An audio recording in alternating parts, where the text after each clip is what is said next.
We're here today to finish our the horniness of tedium curation. We are here to talk about Under the Skin. This is a fucking bleak examination of humanity.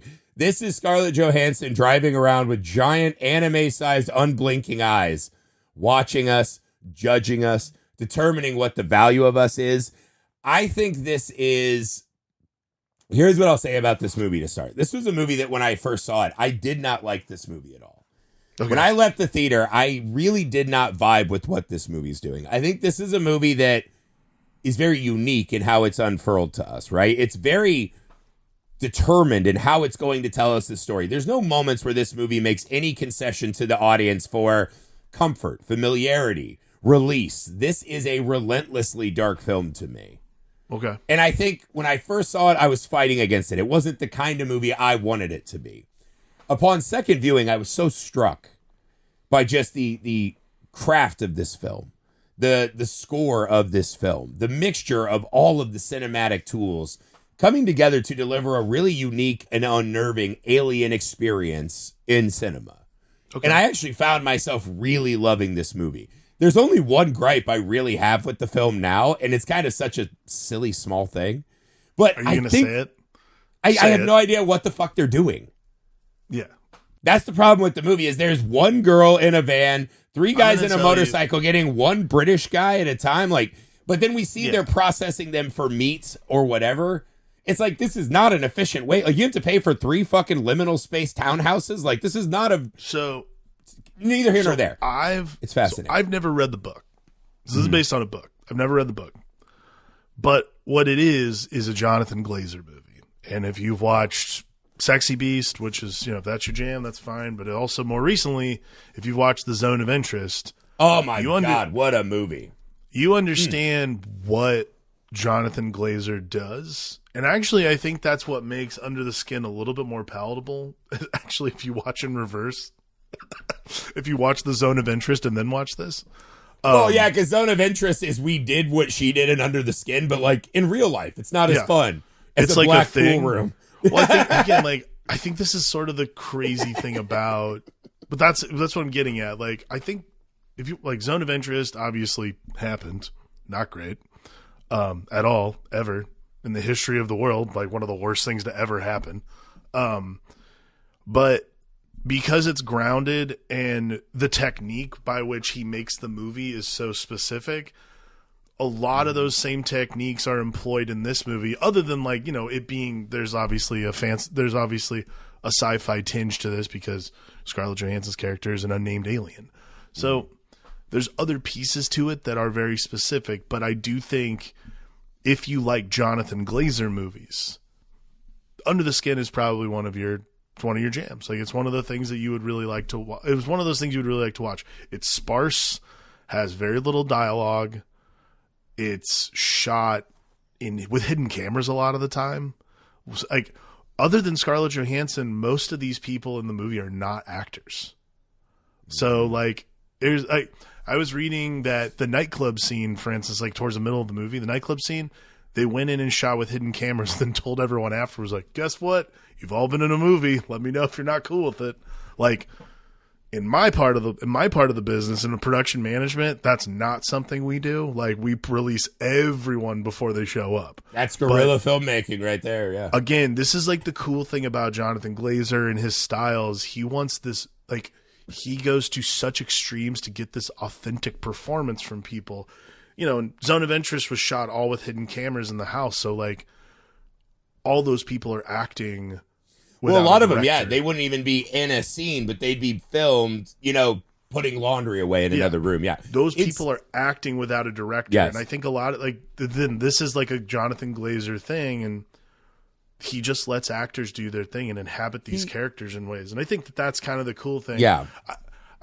I do think it's fascinating. I think one thing I wanted to ask you up top, I think it's a really, for this movie that came out in 2013, I believe, 2013. It hit the States in, it hit the States in 2014. But either way, it came out in 2013. Right. I think casting Scarlett Johansson is the most important thing they could have done in this movie. I don't know about that. I Okay. don't think There were Scarlett other Johansson actresses considered. And again, it's weird because she's doing a kind of British accent, but she doesn't talk much. And also, she's an alien, so if her accent's not great, you're like, just chalk it up to that. It's fine. Yeah. Scarlett Johansson at the time, right? Like, she's still a huge name. I get it.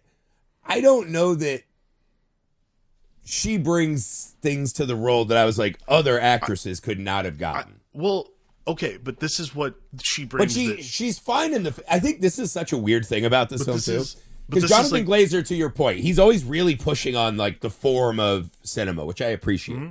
He's trying really to push and expand it, and to me, it does seem odd that he lands on Scarlett Johansson for this role. So the other actresses that were in contention were Gemma Arterton, Ava Green, January Jones, Abby Cornish, and Olivia Wilde. I'm just an Ava Green every time. That's just going to work. And for now me.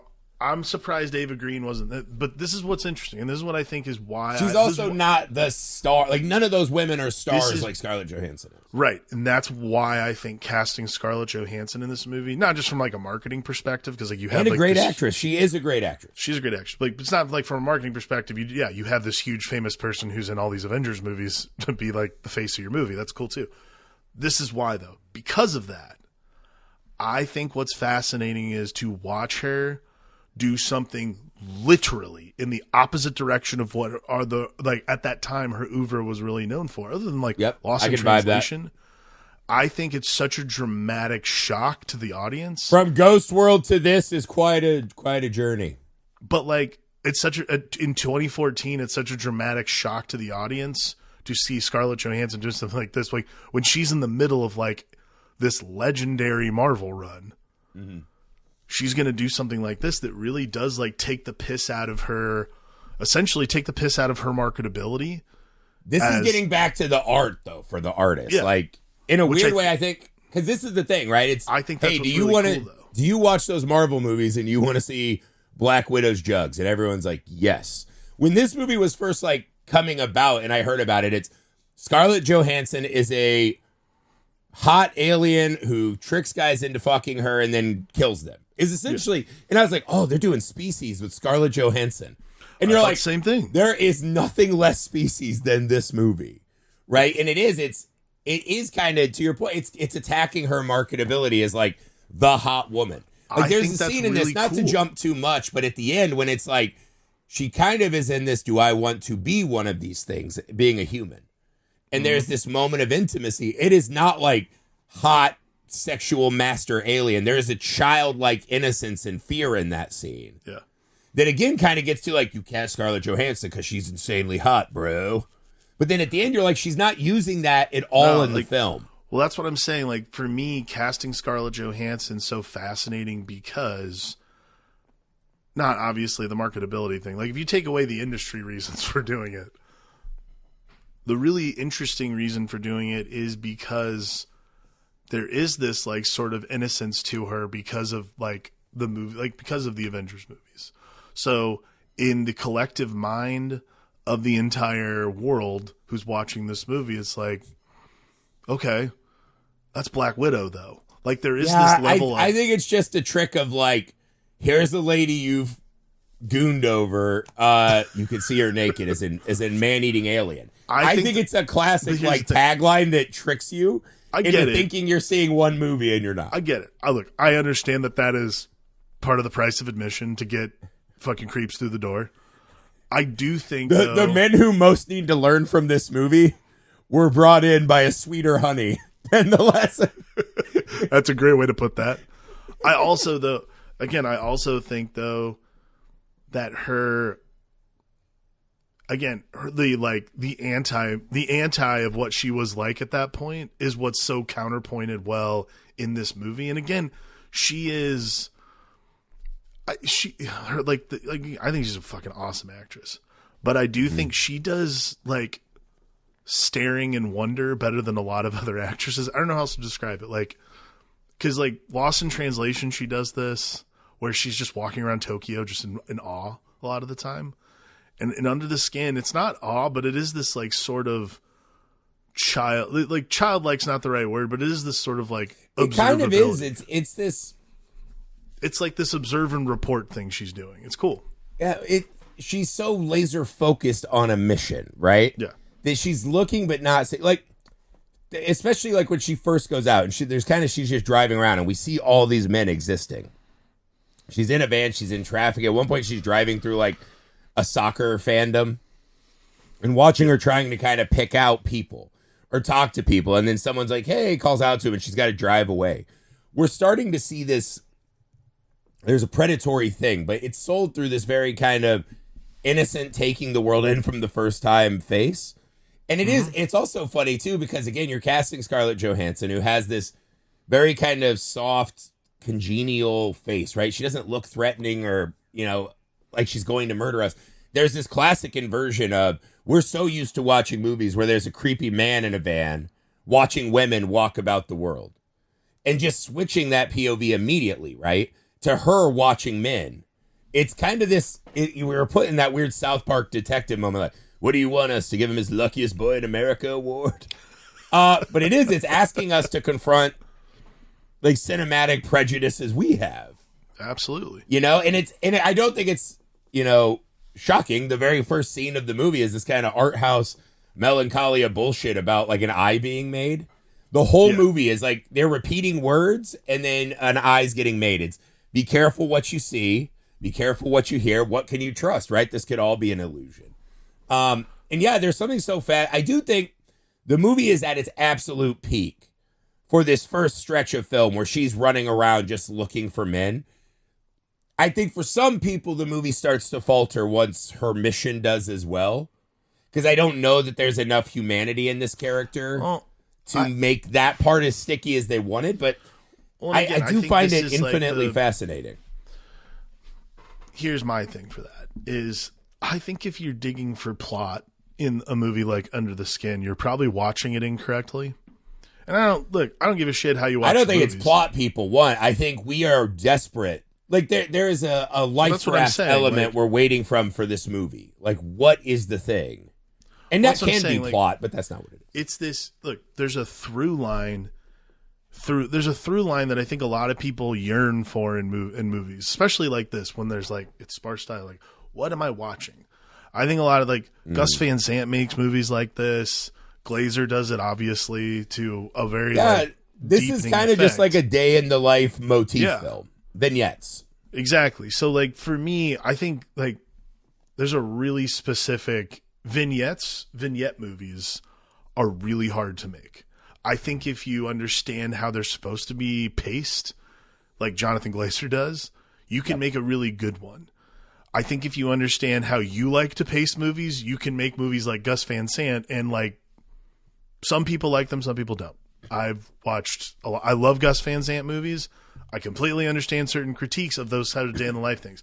The thing that Jonathan Glazer does, though, for this movie is I would call it like a textured background. Like everything in this movie has this like texture and feel, like the reality of how real everything feels in this movie. Like that is visceral. When that little, I'll give you an example. When she fucking brains that guy on the beach, and like 10 minutes later, there's a baby in the dark, like looking for their parents. Wow. So I know we're going to get to this in messed up moments, but we can get to this now. Because, it is a lot of her like finding guys and smash cut. The guy's not there anymore. We're like, we don't know exactly what she's doing. This is one of the most bizarre additions in the movie to me. Because one, why is she out of the town? That's where all the hunting is. Why is she all the way out here to get this like balding Norwegian bodysuiter? Like he's like, I'm not a surfer. It's like whatever the fuck he's doing. He's just floating around. Yeah. There's a family where there's like a kid in the water, there's a mom by the water, and a dad's holding a baby, right? The mom starts to scream. We see her paddling out. This is like rough fucking water. Rough, rocky waters. Yeah. And something's floating out. And she's trying to, at first I thought it was a dog. It's her daughter, I'm pretty sure. She's trying to go out and get the other kid. Oh, no, I think, it's the dog. It's the dog. It's the dog, right. But they say something about there were 2 missing kids right after that in the report. And I think you hear a kid laugh. Maybe it's like, whatever. We see the dog, the kid. I thought it was the kid she saw in the car. Oh, see, I thought there was the kid on the beach. Neither here nor there. There's a family in danger, right? The mom's swimming out to fucking try to save someone. The dad runs out to try to save the mom. At one point, the Norwegian guy runs in to pull the dad back. And this is the craziest part of the movie, because this to me feels like this is where the lack of humanity, I think, kind of attacks this movie a bit. Because this is by far the most iconic scene, right? But the Norwegian guy pulls the dad back to the beach, right? The dad gets up and runs back in, and they're both lost. We find out later that his body floats back, and he's been in there weeks forever. Yeah. This is one of those where I was like, it's a little too detached from humanity for me. No fucking dad on planet Earth is like, he went out and knew he was not saving anyone. He had his chance. He knew he was not strong enough. The Norwegian pulls him back. No dad who has a child is going to go back out to that water to commit suicide like that. They're not leaving that kid alone on the blanket, I believe. I think that's a crazy fucking choice. And again, humans are messy bitches. There's all kinds of people who will disagree with me. That's one of those though where Jonathan Glazer has this, like, he doesn't. It's a scene that's hard for us to watch because it is the destruction of a family. But if the family doesn't have that, like, true seeming love for the kid, like, it's a weird. That's the flavor that I think sometimes this kind of filmmaking puts us in these weird spots. To the devil's advocate for that point, that is what Jonathan Glazer is trying to tell us about humanity and what he's trying to teach that character in the moment, which is that, these things that these people create are actually expendable. Like, there is this very strange thing, because that's how I read like the whole scene is like such a strange thing, because she's obviously going to brain the fucking surfer guy, because like also I was like, why do that and have to drag him? Why not just like let him up? I don't know. And also, doesn't he have to walk to her to choose her? Like, there's just shit in that scene that, like, I don't understand. I think, but it's the scene of the movie. It's incredible. Yeah, I think it's so because powerful. I think it's because, like, very specifically, I think it's very specifically about, like, the bleakness of human nature, and I think that's, like, sort of the movie. And again, like, obviously it's the scene of the movie, but, like, that's sort of this, like, turn for this character. Is like, at first, like, she's just picking up fucking dudes who are dumb enough to get in a van with a stranger, like, like we've learned for eons. So many men that we're friends with would die trying to get in a van with Scarlett Johansson. Idiots. That's the other weird thing in the movie. If I had two gripes, it's what are they doing with these men? And two, you got to get her a less sex offender vehicle than the van. Like, just put her in like a Prius, and dude, she's bringing home a guy every 1 hour. Well, here's the other thing. Do you think that's, and again, stay with me here, I don't spend enough time overseas, so I would know better. There's no way. Is that does that have the same connotation that it has here? I'm sure it does. Like, why is she not in like a cuter normal? Like, you don't see a lot of women wearing that coat that look like Scarlett Johansson trying to get fucking railed in a worker's van. I don't know. That can't be a thing. I watched Skins. They were never driving around in vans like that. That's all. If you're gonna use and Skins, in-betweeners, that's all I know. If you're gonna use Skins and in-betweeners as the edict for what you knew, know a lot about British people because I watched their teenage comedies and melodramas. That's what I know. Okay, well, even Cook wouldn't get in a van with her. No, Cook would for sure. I'll let you know. I'm sure that it's fine. I'm sure your sonic screwdriver will tell you everything you need. How dare you? I know you said you know a lot about British people because of their TV. Back to the beach, though. I do think the thing about the beach scene that exemplifies what the movie does best is we are watching this alien woman, right, run around and eat us. It puts us on the defensive as a human species, right? Especially as men, we're like, we're being hunted. What it is it's just we are food for nature at all time. This moment of a happy, like, we're having fun at the beach. Yes, it's that parent's fault. They've got to know that water is not safe for a dog, a child, whatever.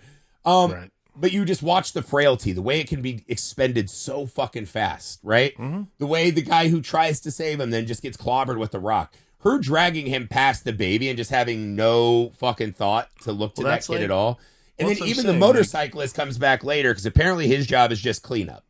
So he takes the Norwegian guy's tent so there's no evidence that he was there. But he has no reason to clean up the baby because that's not part of their that's what I'm saying. crimes. Like, there's a fragility of human nature that is so, there's just like, the fragility is so terrifying.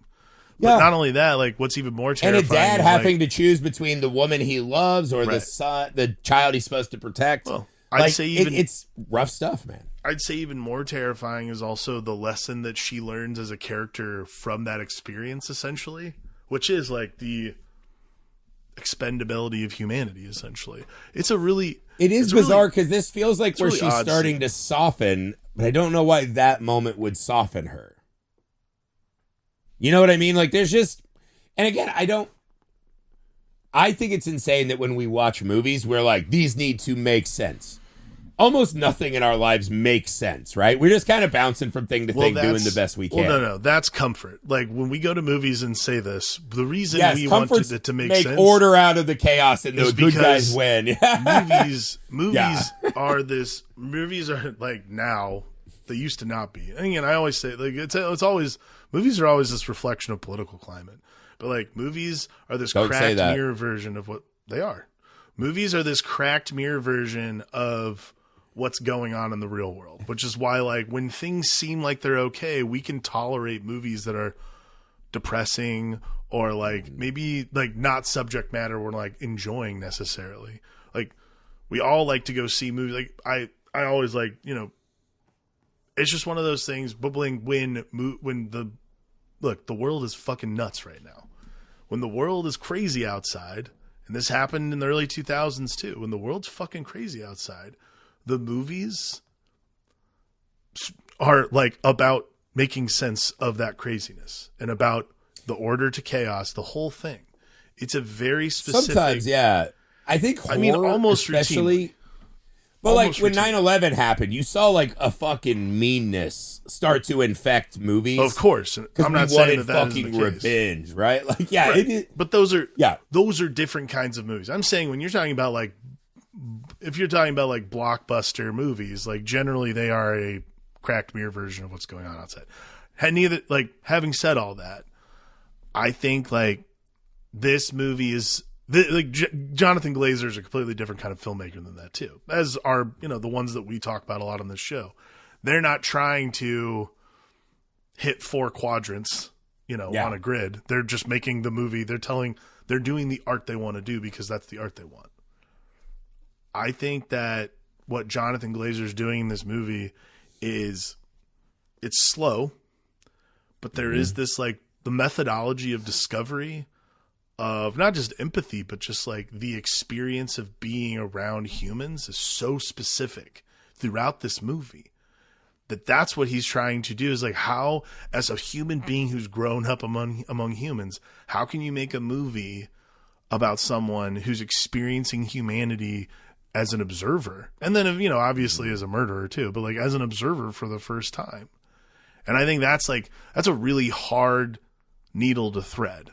And I think that's what's really fascinating about this movie. Well, I think this movie, like the people who don't appreciate this movie as much, I think it suffers from those moments of like her watching on the beach and walking past a kid who's going to die into the why now is she doing the I want to be part of this world. I want to experience this. Like I'll let this guy take me to his cottage and, kind of like make a run at me. I don't like her letting one guy out and staring at herself in the mirror. It doesn't feel like a justifiable turn for her. Like she's trying to become something else. I think that's the weird. I think that if there's anything in the movie that I think they didn't sell enough, I think there needed to be a moment more, right? Because when she's in the nightclub and she catches the guy, she's doing the strip, walk. And I love the liminal space with kind of the original Sunken Place, right? Where they have to walk, and as they walk, they sink into this black floor. They're floating, and they're sucked into like nothing, like little meat slabs, whatever. Mm-hmm. I think that device is pretty cool, right? This walking into the unknown, this attempt at, catching this fucking maiden, whatever.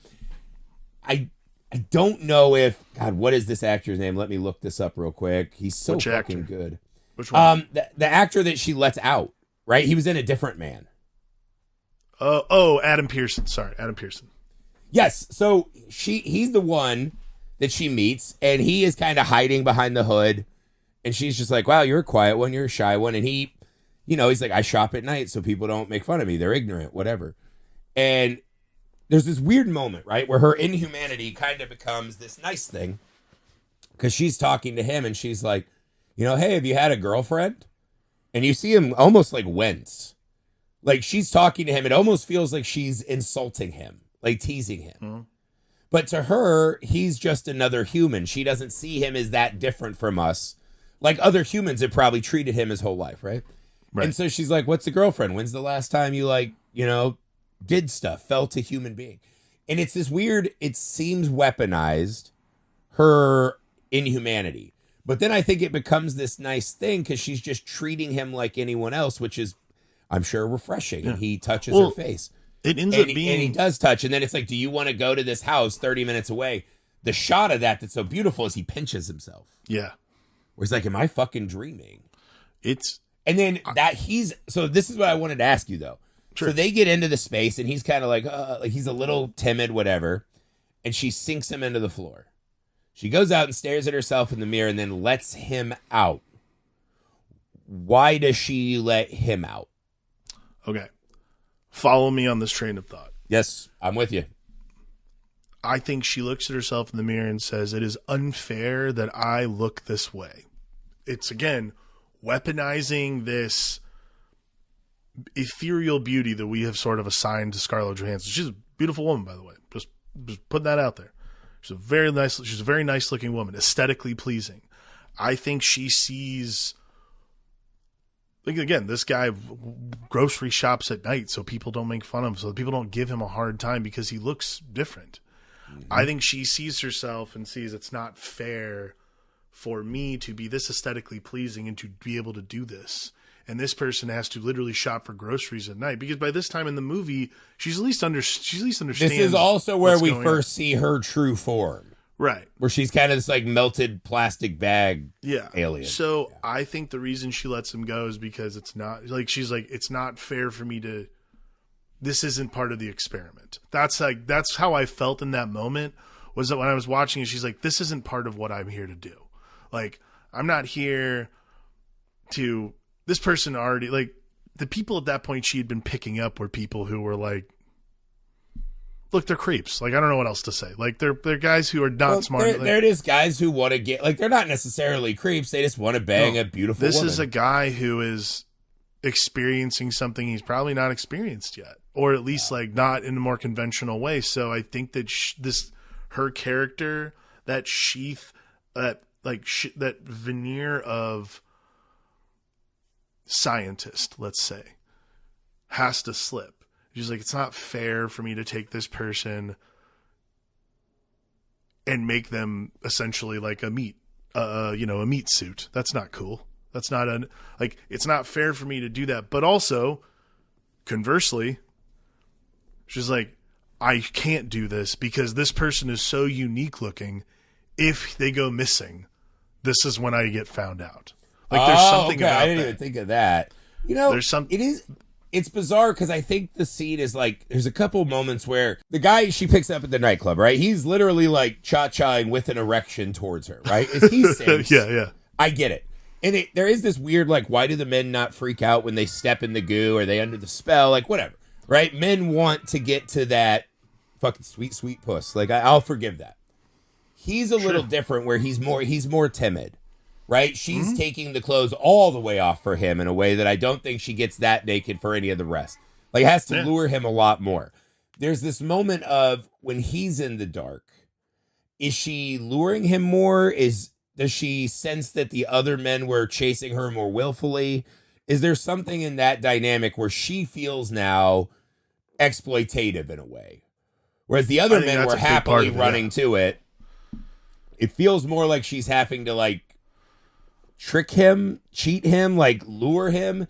Maybe when she sees that, she looks in her own face and feels I think this, you hit it. This kind it's of the karmic unfairness. Innocence, I think what you hit it though. It's the innocence. Like it's the reflection of her innocence in this guy, and she's like, it's not even like this isn't right. It's just like, this is not what I'm here to She do. takes mercy on him, but also like doesn't drive him to town and save him. Also leaves him butt naked in the middle of nowhere. Yeah, I mean, she doesn't. Then, you know, to that end, she doesn't know any better. She makes a terrible decision based on the fact she doesn't know any better because she's still an alien. You know. Yeah, but I think this is again the hitch point where like this is the scene where she sees something in this man that softens her and sends her like, you know what, I don't want to do this. I just want to go out and do some exploring.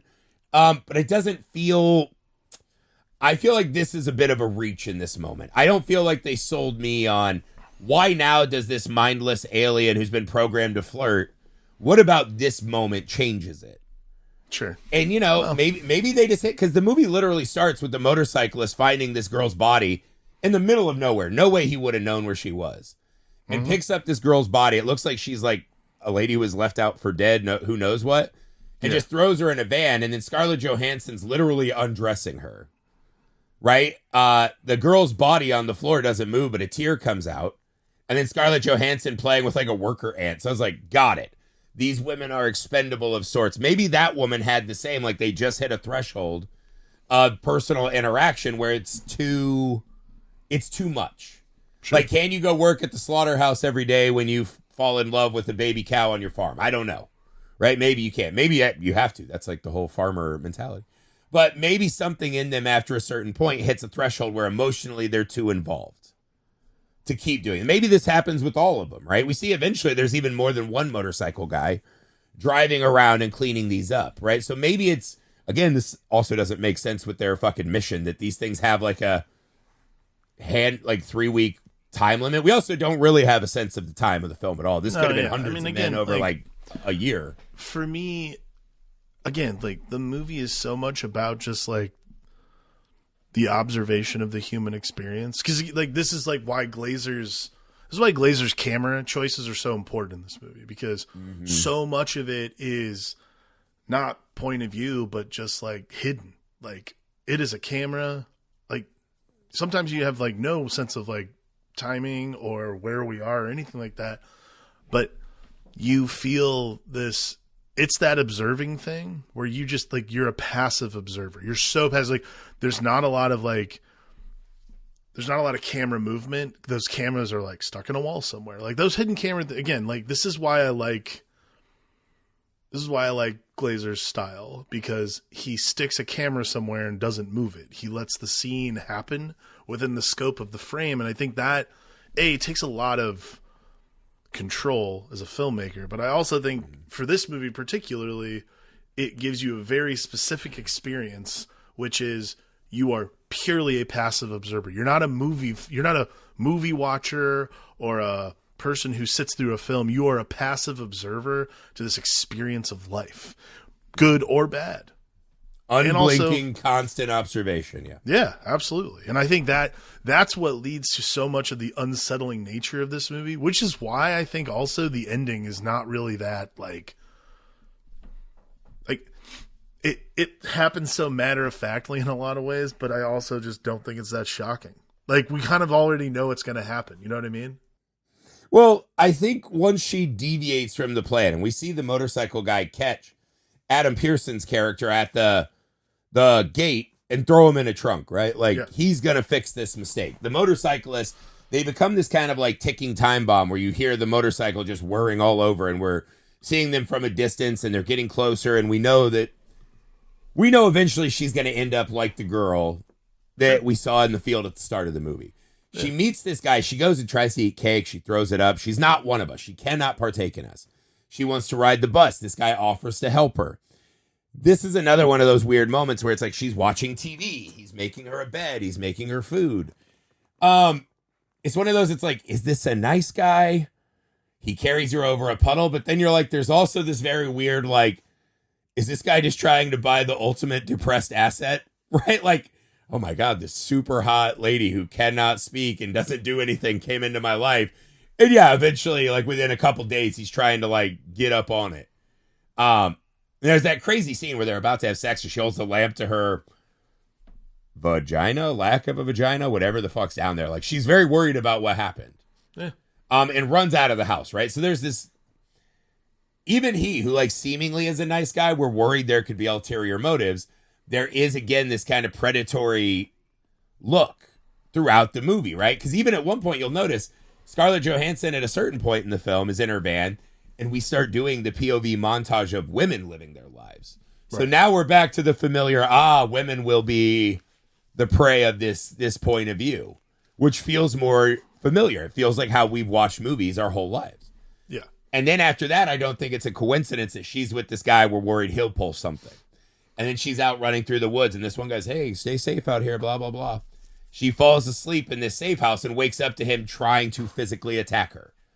Yeah. Right? And then he's chasing her through the woods and immediately goes to violence. Like, not worried about it at all, because we saw even her point of view change. She starts seeing women as, you know, in the victim point of view we've been in, right? Or actually the hunter point of view, watching the women as prey. The movie even flips her vision and ours to see this is coming. And we know that lady was left in the field. Like, we know something bad is happening. Yeah, absolutely. And yeah, through this, we then get to alien machinations. But again, I think it just gets to this more base point that being a human is about consumption. It is destroying and consuming to further you, right? Whether that's your appetites, your pleasures, your hobbies, actual food. Like, we destroy and consume and throw things away. It's just this one is harder to watch because it's this kind of, not innocent because she's been murdering people, but, you know, this nondescript, right? This tabula rasa kind of being tried to decide to be a person, and watching some man immediately destroy her. Yeah. Well, I mean, that's is tough. Well, again, it is the essence of, like you said, it's consumption. It's the essence of human nature, unfortunately. Yeah. And I think that's the hard, because, you know, he lights her on fire. We see the motorcycle guy looking. He can't quite see it. And then her body, because they're these black kind of tarish aliens, makes this thick black smoke. And you're like, maybe he'll find her and they'll restart. They can't reuse her the way they did the lady at the start. But it just gets to this inevitable, the cycle of consumption will keep happening. We have no idea why the aliens are doing it this way or what they're doing with us. But I think in seeing her consumed, I was surprised by how much it affected me. Because she is a fucking murderer. She's an evil, murderous But she is this alien. Tabula rasa, like you said, and you're like, well, how can you... Well, it's that argument people use about, like, rock music and video games is like, if you play violent video games, it will become a violent desensitize person. you to violence, which is again, not true, because everyone I know has killed a million things on video games by now. Yeah. But like, it is this really fascinating. It's what I love about Jonathan Glazer's movies, other than Birth. It's what I love about Jonathan Glazer's movies, which is like, Birth is a whole other ethical conundrum. but it's like, without any resolution whatsoever, any story necessarily that solves itself. What are your thoughts on But he does this thing, I think, so to your point, it's this, at a certain point, he always asks us, the audience, to be like, who are we to judge? Yeah. And it's like, that's absolutely crazy. That's fucking crazy to put that shit on us. Well, the only time he doesn't do that is Zone of Interest, which is like, we're all to that judge away. But then even that, he's trying to say, like, they were kind of just normal people who were in an extraordinary circumstance. You're like, nope, I don't accept that. Well, I think that's what's great too about that movie is he's giving that as like the backdrop for it. And he's like, look how normal they are amidst all this death and destruction and horror. And I'm like, yeah, that makes them infinitely worse. And I still don't, I'm judging the shit out of them. Yeah. And that's why Under the Skin works. I am well, better than them. if it was just a carnivorous alien, right? Like, Vincent D'Onofrio in Men in Black. And if it was just Species, this would be a very different pod. Right. And again, it's so fucking weird because I feel like this movie has more to say about humanity, but also is so fucking detached to the point that it kind of handcuffs what it could have said. I mean, in a way. Maybe. Again, Scarlett Johansson is a zero character. There's no fucking character development in that character. This movie is such an eye of the beholder viewing experience. Like, no one watches the same movie when they watch Under the Skin, which is really fascinating. Yeah, and make it messy, make it convoluted, make it human. You know, that's what I mean. such a human movie that is so fucking cold and detached from us, but still is very effective in letting us see moments of our lives and other people and kind of, what would you do? Is she right? Is she wrong? Can we judge her for just being what she is? But then at the end, it's like, can you judge that guy for being what he is? And it's like, yes, he's a horrible fucking sex monster. Terrible. Like, and it's always asking us to judge person by person, case by case, and then use those decisions to extrapolate out to our species as a whole. It's not a movie that, it's not a viewing experience that is a passive experience. No. You might be a passive viewer, but by the end, you are so actively engaged in how you feel about the movie that... yes. It's awesome. That's what makes it That's awesome. where the hollowness becomes a weapon, because we will instinctually fill those quiet, empty spaces. Mm-hmm. So we as an audience are doing more work than we do in a normal movie that wants to make everything safe and simple, for sure. Agreed. All right, Alex, what was the most messed up moment in Under the Skin? Do I even have to say it? Like, it's. I think we both agree this isn't even close. Leaving a fucking baby on the beach is horrifying. Yeah, and it's not the alien who did it. The fucking dad who gets dragged back in. Right? He tried to save his wife. He wasn't strong enough, and he's wearing like loafers and a coat and shit. Idiot. He gets saved and could go back and protect his child because his wife's a grown-up who made a fucking choice, a bad one, but he needs to protect his child. He goes back Call in. the cops. And so the movie's having us look at Scarlett Johansson and be like, what an inhuman beast dragging this stoned Norwegian. And you're like, no, stoned in that guy who drowned out there is the beast. Yeah. The guy who looked back at his baby and said, fuck you! Yeah, fuck off. And ran out to try to get his wife. That guy's the villain. That's a bad fucking choice. Up. That is a bad choice. Yeah, we're both parents, and we were both like, no, brother. Fuck that guy. No, brother. That's a you thing. Like, you got to do better. It's not Scarlett Johansson or the motorcyclist alien job to fucking protect this kid. Dude, watching that kid try to stand up on the, like, fucking rocks. Dude. And just cry. Dude. Crushed. Holy shit. That is one of the most emotionally harrowing scenes I've 100%. Ever seen in a movie. It makes me cry. I just don't know why people aren't more mad at the parents. Especially if that mom's going out there to save a dog.